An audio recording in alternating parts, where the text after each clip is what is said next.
The only thing that we're interested in is putting money in your wallet. If you want to bet the fights, if you want to have a little bit of action, you are in the right place. With my partner, Ian Parker, I am Brett Okamoto. We're ready to rock between our parlays, our props, our straight picks. It's time to make money. Let's go. Oh, baby, you want to talk about a big fight week feel. That is in Las Vegas this week. It is UFC 300.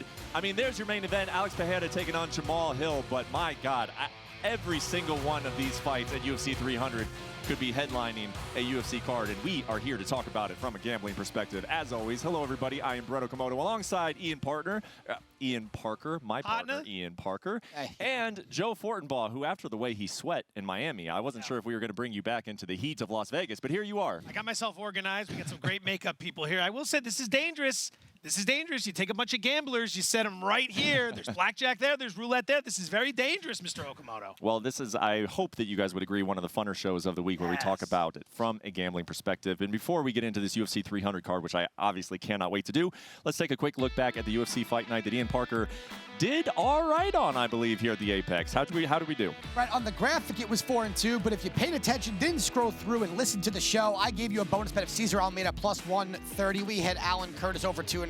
Brendan Allen, we squeaked that one out. We lost on Bahamondes Yagos over 1.5. Then we hit the next 2 out of 3. We hit our parlay, which it was also boosted if you used the ESPN app. We had a great week, 5-2 with the parlay. Now UFC 300, Joe sweating, Brett's excited. Let's go. All right. I mean, that was a fantastic main event, so I want to give it its due, Brendan Allen and Chris Curtis. But without further ado, let's move on to UFC 300. This main card, you can find it, as always, on ESPN Plus, 10 Eastern, 7 Pacific. As I mentioned off the top, Alex Pereira taking on Jamahal for the light heavyweight championship. Whew, guys, this is a good-looking main card. Weili Zhang taking on Yan Xiaonan in an all-Chinese women's strawweight title fight. Justin Gaethje and Max Holloway for the BMF title. Charles Oliveira, Arman Tsarukyan is the 4th fight on this main card. What? And then Bo Nickal. Going to be interesting to talk about Bo Nickal. He was a minus 2,500 favorite, all the way down to minus 1,700 against Cody Brundage. So that is to come later on in the show. But let's start with the main event: Alex Pereira versus Jamahal. Close line. And I got to be honest, and Joe and I talked about this on Bet earlier this week. It's a little closer than I anticipated. How do you feel about this line? You know what? If you took away the year off from Jamahal, I think Jamahal would be a minus 150 favorite based off his win over Glover Teixeira, the athleticism, his accuracy with his striking. You just have a guy here who just exudes athleticism and the confidence. He's not afraid of the boogeyman. So from a betting perspective, value-wise, I think it's there. However, I'm going a different way here. I'm going over 1.5 rounds. Pereira's going to use those leg kicks. He is going to try to create that distance. He doesn't fight with urgency. He's patient. That power will be there no matter what he does. And for Jamahal, this layoff, he's got to stay disciplined, focused, so he doesn't end up in the shadow realm.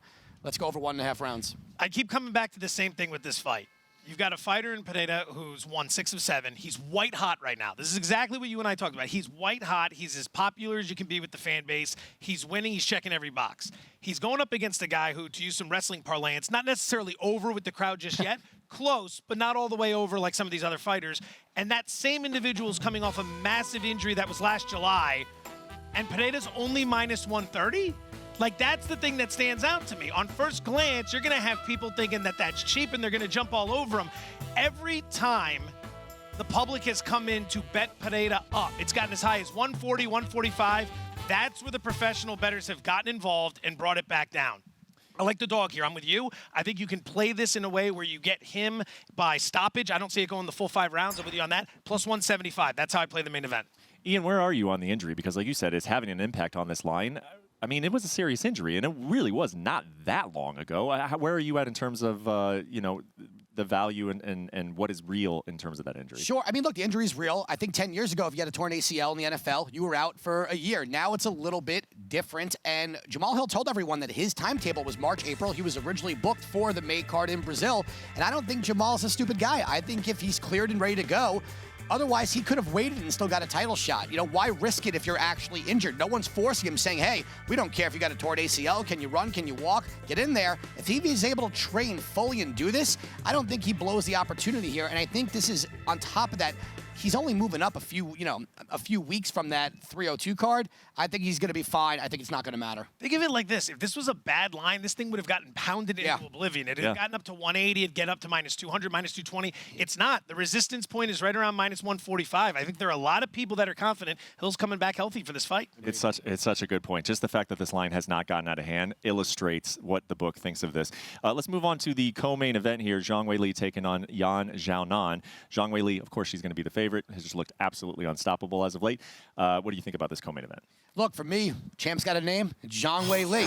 She is so good everywhere. She keeps getting better. And for Yan Xiaonan, look, she carries a lot of power. She's resilient. But let's not forget, against Carla Esparza, she was taken out and finished in round 1. Against Mackenzie Dern, she was still taken down and held down. So, if you put her on her back, she's not going to be a threat. And Zhang Weili can bring the fight everywhere. Now, if there's one other opponent in the division who can match the physicality and the strength of Zhang Weili, it is Yan Xiaonan. However, more weapons. I think she gets it done. And I'm going to have a little bit of a fun bet here. Instead of betting minus 550, give me Zhang Weili and over 2.5 rounds, put them together at minus 150, and I'm rolling with the champ. I think there are some clever ways you can approach this fight. Zhang's clearly going to be a popular parlay leg. You get in there with Tsarukyan. We'll talk more about that later, but that's going to be one option. At the same time, like Ian's talking about, you can play it with the distance. You can play it inside the distance. Think of it like this. I like her to win this inside the distance. It's not a huge bet, but you could also play it in a sense where if you just parlayed that on its own, minus 525 with her inside the distance, you can turn that into plus 114. So we're getting into a lot of the math here with this, but ultimately I see the favorite winning, and I see it ending inside the distance. Okay, so 2 picks there on the co-main event. Let's go to, some people are considering the main event of this UFC 300 card, and that is the BMF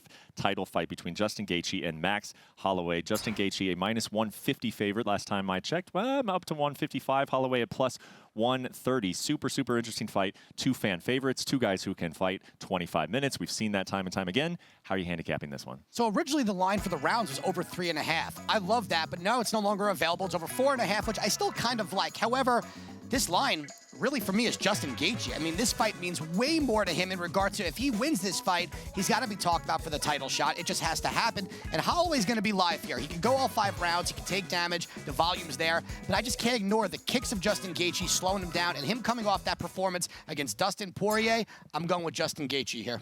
25 minutes of getting hit by Justin Gaethje. They both got heads made of cement, though. Like, so it's, it is what it is. One minute getting hit in the head. Right. Justin Like, Gaethje. what does that end up looking like if we're getting into the 5th round and the judges have to make a decision based on damage? Holloway, high-volume fighter, but at the same time, he takes a lot of damage. He does. You throw in the leg kicks, and you've got a big problem there. So I think there's 2 things you can do. Ian's been very smart talking about how this one, between the way these two with the heads of cement, how deep they can go. Play Justin Gaethje, who's been taking money over the last 48 hours. His number continues to go up. You're seeing minus 150, minus 155. It was as low as minus 140 early in the week. I take him and I play over 1.5 rounds. You get yourself in a situation where it's right around even money on Gaethje. You limit your overall liability in a match like this, and you've got the better of the 2 fighters. One more question for you guys before we move on to actually my favorite fight on the card, which is Tsarukyan versus Charles Oliveira.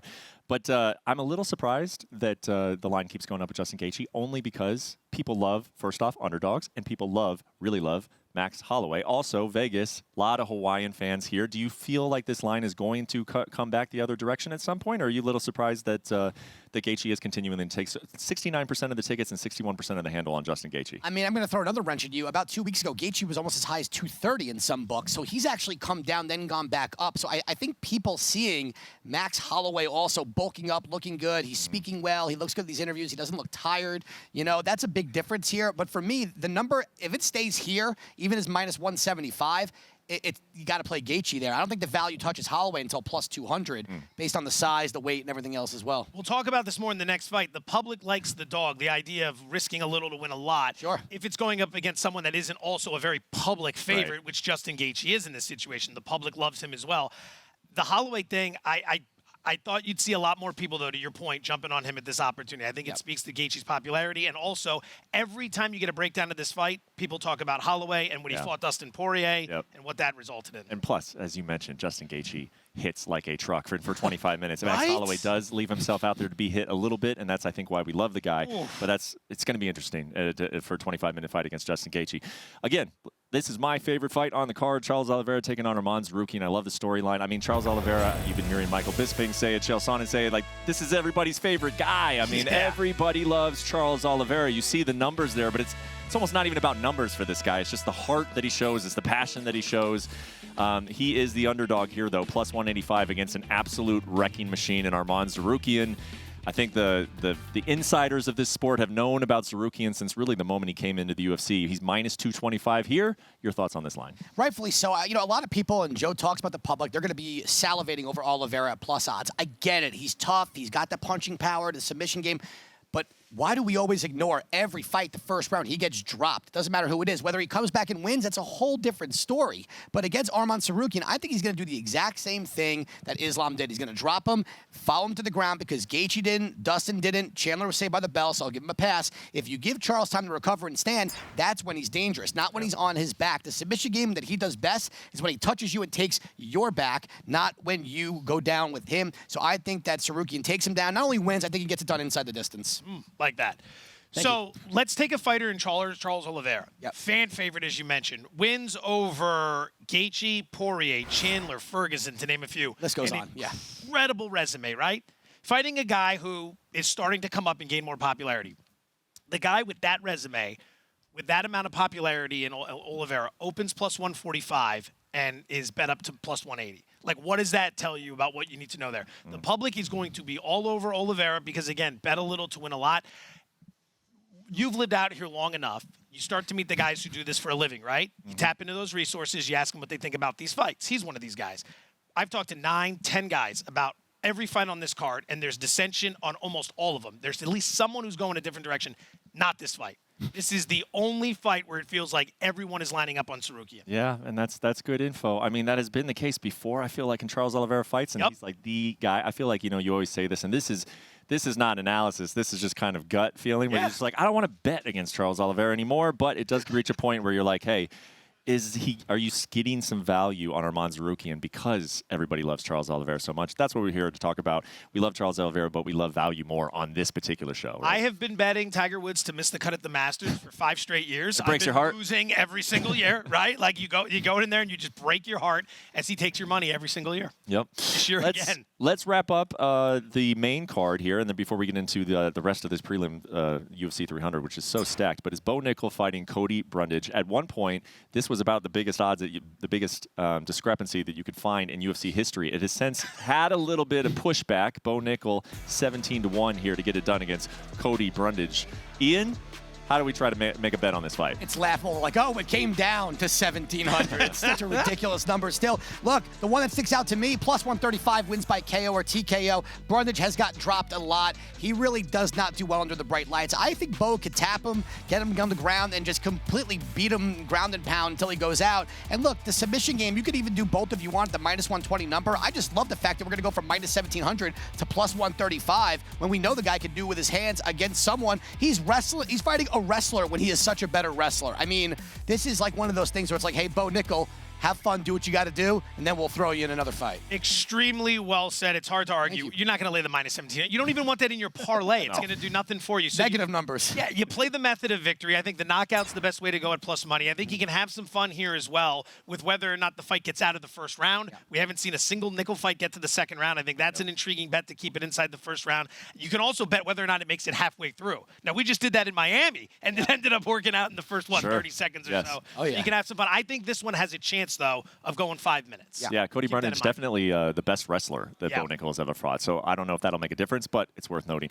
We are going to get to the rest of this main card, but we are going to do so without Joe Fortenbaugh. We're going to say goodbye to him for the prelims. But before we do, your favorite fight on the prelims. There's a lot of good ones to choose from. There's a lot. Featured prelim, Rakic and Prohaska, because of the intrigue in the storylines.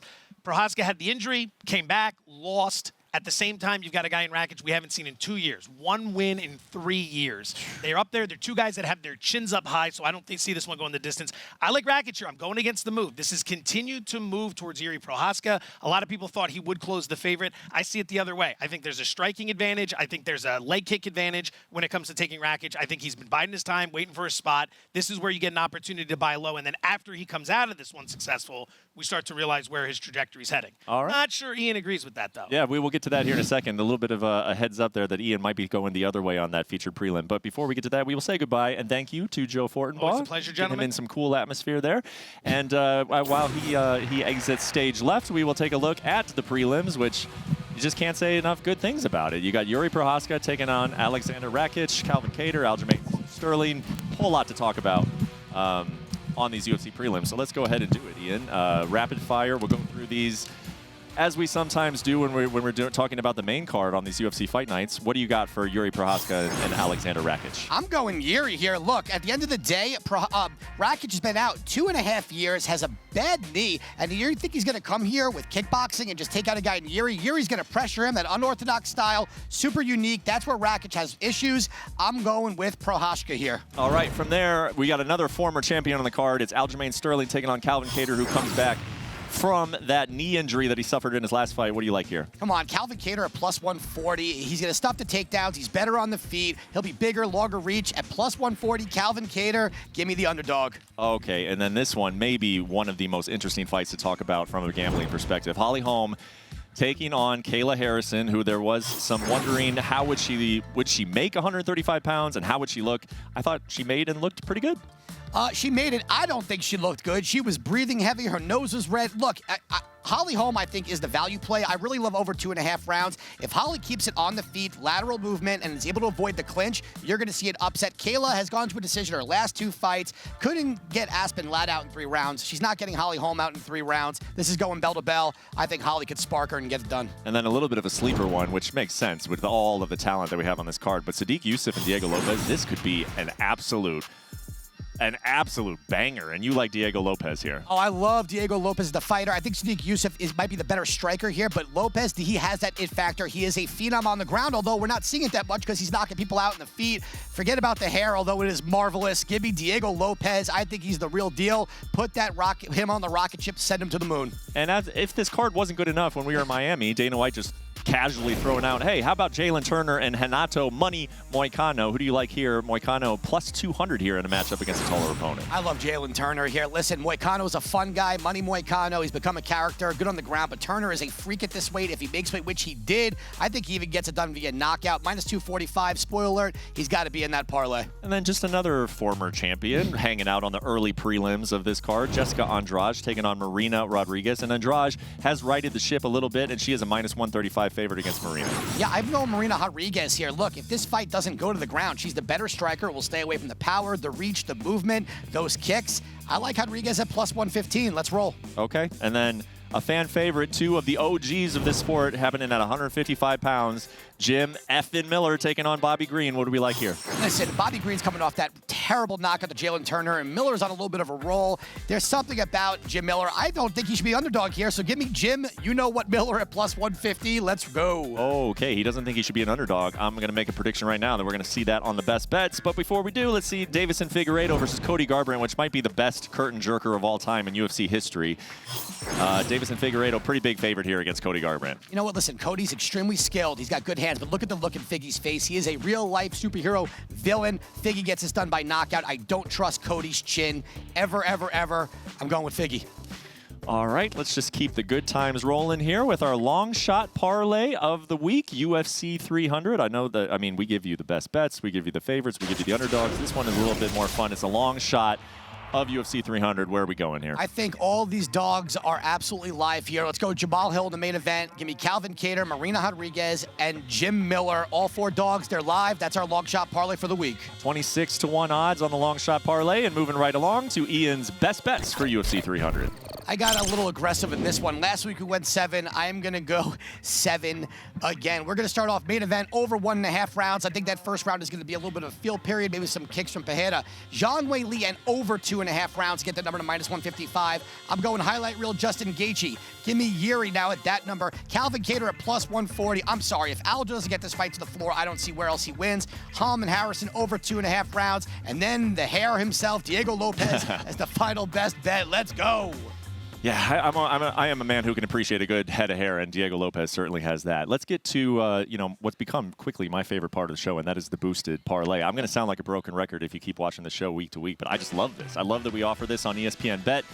you get a boosted parlay, which, by the way, Ian Parker hit last week, and you get it at better odds than you normally would get it. So where are we going with the boosted parlay? From plus 145 to plus 165. Let's go Zhang Wei Li. Let's go Arman Tsarukyan, and then Jalen Turner, 3 legs. Plus 165, you get the boost. Let's make it 2 weeks in a row. Let's do it. Oh, man, 2 weeks in a row on a boosted parlay. That would feel pretty good. Remember, you can make these you can find these bets on ESPN Bet.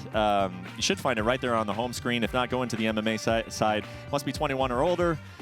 And download that app, the ESPN Bet app, for all of your UFC 300 research needs, all of that. Let's take one last look here at the schedule of UFC 300. You got the main card starting at 10 Eastern, 7 Pacific, as always. Prelims on ESPN, 6 Eastern, 3 Pacific. And then here's a new one. We did this in Miami. Make sure you catch us on the pre-show. That happens at 4:30 Eastern, 1:30 Pacific on YouTube. We got 2 sets out here in UFC 300. We're going to have guests. We're probably going to talk a little bit more gambling, of course, as we always tend to do right before UFC 300 prelims get going. You do not want to miss that.